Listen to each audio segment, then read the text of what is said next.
Hey, welcome back. We're doing this video for the upper level, that's what they call it on the independent school entrance examination for private schools, but anybody else can watch it. It has both mathematics and sentence completion. These are like not very hard problems. They're like average problems that you'll see on the test. Okay, so mathematics problem number one says solve by reducing to common variables. You will probably just see the plain word here, solve, and you won't see this, but this is to help you for this video only. As you know, you can do this column, you can do the C's, this column, there are no powers, and you can do this column. So ABC is just like an alphabet. You can add straight down because this would all be positive, and you can go ahead and make this 14A if you want to, but here's where the tricky part gets, and you can't forget this.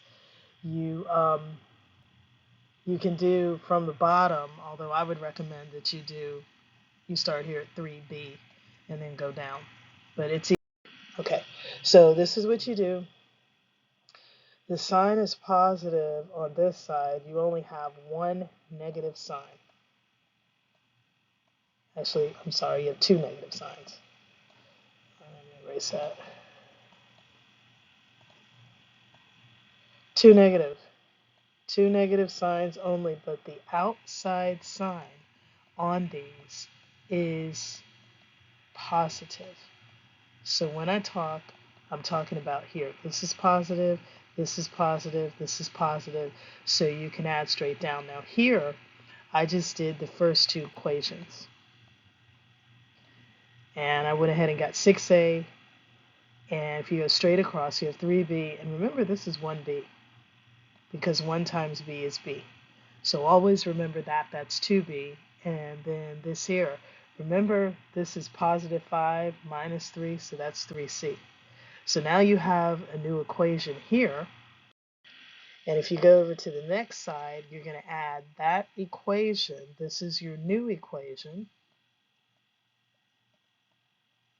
to the original equation because these first two equations you already did.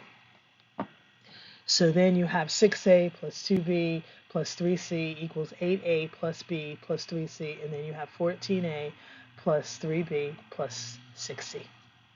And this is your answer. So if you just keep everything together, you are fine. Don't worry about like if there are exponents unless you see them. And then here you are, you're done. Now, this is problem number 2. Oh, that's horrible. Anyway, here's what we're going to do. You have to remember that you've got to group everything together. You have a b squared, a b squared, a b squared. So you have all your variables here. Now, here's where it gets tricky. You have a squared over here by itself. So that should tell you already that this here is a separate term. And you cannot combine it with these two terms. These two terms are on their own, and you wouldn't combine it here because there's B and here. And here the author made this easy for you because 3A plus 8AB is over here to itself, and then 2AB plus 3AB is over here. So just remember to keep this separate.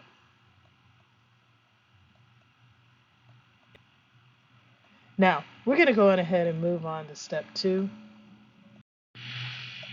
Okay, we're on practice problem number 2. So this, you have 3 equations. You can condense if you want to, but I want you to look at something. You can add the first 2 equations, but here you have a term by itself because a squared doesn't show up here, doesn't show up here. And guess what? AB doesn't show up here. Okay, so you have a separate term.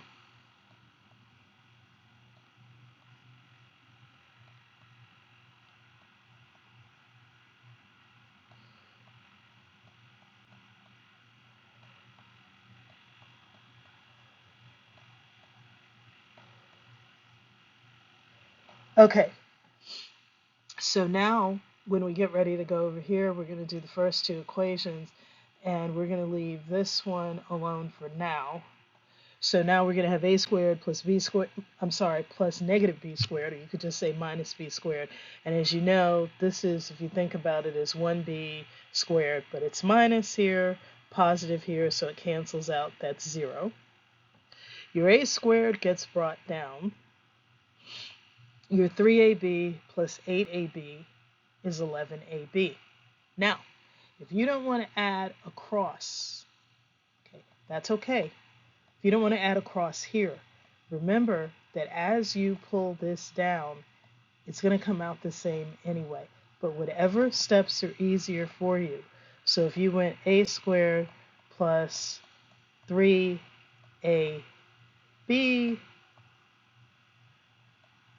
plus 8ab,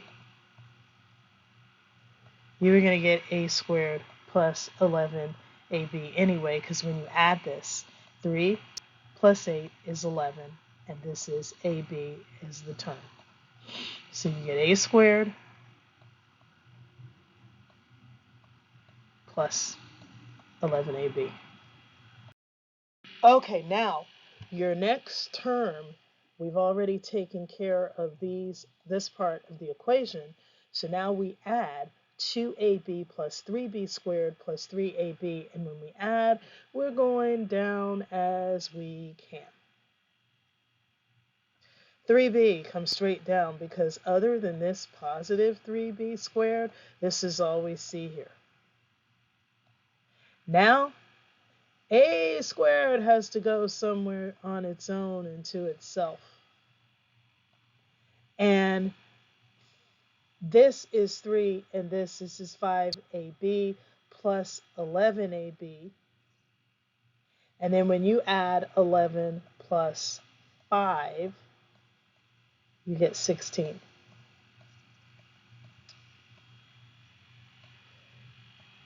Okay, and I'm going to go ahead and add AB here.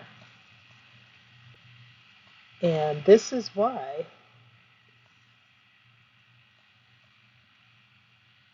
you have 16AB. And you can write this usually when you write an equation out, probably in the answer it'll say like a squared plus 3b squared plus 16ab, because it keeps it probably in the original. But as long as you have the answers and you remember what's positive and what's negative, it really doesn't matter how you're going to add it. So that's the math situation. By the way, we're the Jacovitz Learning Group. This is your answer, by the way, so check that off. And if you have any questions, jacovitzlearning@gmail.com.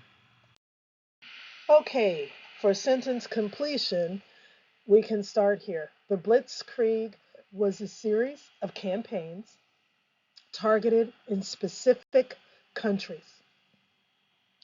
Although the Blitzkrieg worked in Denmark, France, Norway, and in Greece, the British surprised the Nazis by blocking their naval supplies so that Germany would not have either A, enemy supplies, B, Allied supplies, C, coding machines so that the Germans would not identify them, or D, U-2 bombers. Now let's go over something. Even if you don't know what the Blitzkrieg was, by the way, it was Adolf Hitler's plan to win World War II. But even if you don't know, it did say that it was a series of campaigns. You don't have to know exactly where the campaigns begin, but you know it's in Europe because all these countries are going on.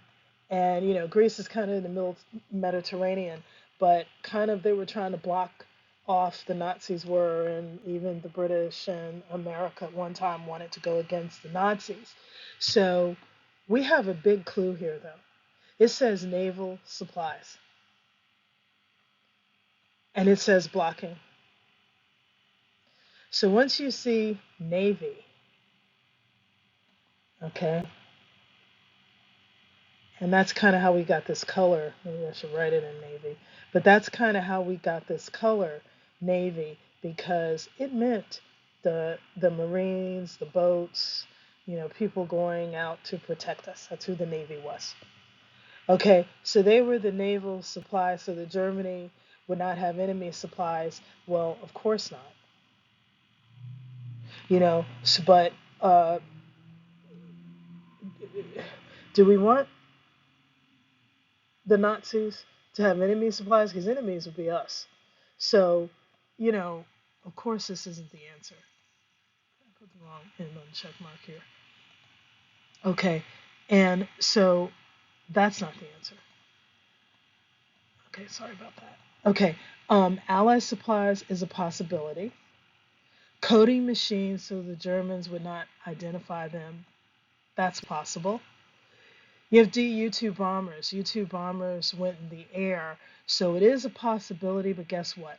Because you are linked over here to naval supplies, that means they're in the water. Okay? Navy is water. You're blocking off ships. So you're trying to use clues, as many context clues as you can, as many symbols, as much vocabulary as you can from the past to figure this out. So that takes this out. Okay, so now it's a possibility. Now you're down to B or C. Now, was it just coding machines so that the Germans would not identify them? Okay, you think they just needed coding machines when they're out in the water? Or do they need supplies? Because sometimes you bring supplies through the water, and allies are your friends.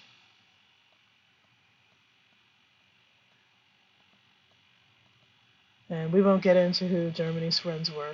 We don't need to know that. We just need to know that if they had allies or they had people that were forced to be their allies, that's what happened. So your answer here is B. So when you're reading these, look for clues. Um, Look for what's already been given to you, specific companies, and look at blocking naval. Those are your two big main words here. And once you get into blocking naval supplies, it's on the water. So you're looking for something, and it has to do with supplies. Let's go to sentence completion. Problem number 2. Frida Kahlo, or Frida Kahlo as she was called, was labeled a surrealist.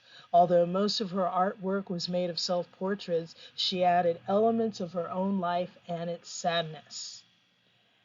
For example, her famous opus, The Flying Canvas, included.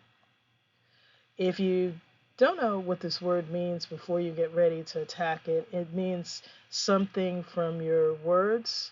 Do you remember like your root words? Sur means above, so it's above something that's real. And there were surreal artists like Salvador Dali, Frida Kahlo. They were people who painted things that were above what most people would expect to see. And for those of you who know Frida Kahlo, you know she did things like that too. So now we're talking about this work here, the flying canvas. And a canvas is what you paint your artwork on. Canvas also makes up the tint. So let's see which one would help pull this. Like we just need a for example.